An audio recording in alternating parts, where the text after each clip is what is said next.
بسم اللہ الرحمن الرحیم۔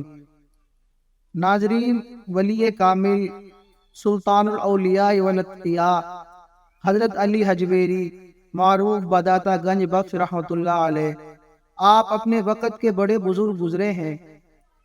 آج بھی آپ کی عقیدت اور محبت لوگوں کے دلوں میں موجود ہے۔ آپ کا ادب اور احترام آج بھی لوگوں کے دلوں میں جگہ بنائے ہوئے ہے۔ آپ رحمۃ اللہ علیہ اپنا ایک واقعہ بیان فرماتے ہیں کہ میں ملک شام میں حضرت بلال حبشی رضی اللہ عنہ کے روضہ مبارک میں سویا ہوا تھا کہ مجھے خواب میں رسول اللہ صلی اللہ علیہ وسلم کی زیارت نصیب ہوئی۔ میں نے دیکھا کہ آپ صلی اللہ علیہ وسلم بیت اللہ میں باب بنی شیبہ سے تشریف لا رہے ہیں اور اپنے بغل میں ایک ایسے بوڑھے کو اٹھایا ہوا ہے جیسے کسی بچے کو اٹھایا جاتا ہے۔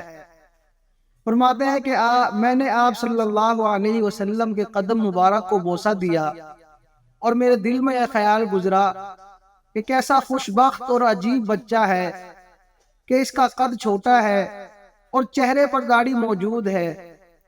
فرماتے ہیں کہ یہ خیال میرے دل میں گزرا تو حضور صلی اللہ علیہ وسلم نے اپنی نورانی فراست سے میرے اس خیال کو جان لیا اور خود ہی ارشاد فرمایا کہ یہ بچہ تمہارے اور تمہارے علاقے والوں کا امام ہے، یعنی امام ابو حنیفہ رحمۃ اللہ علیہ۔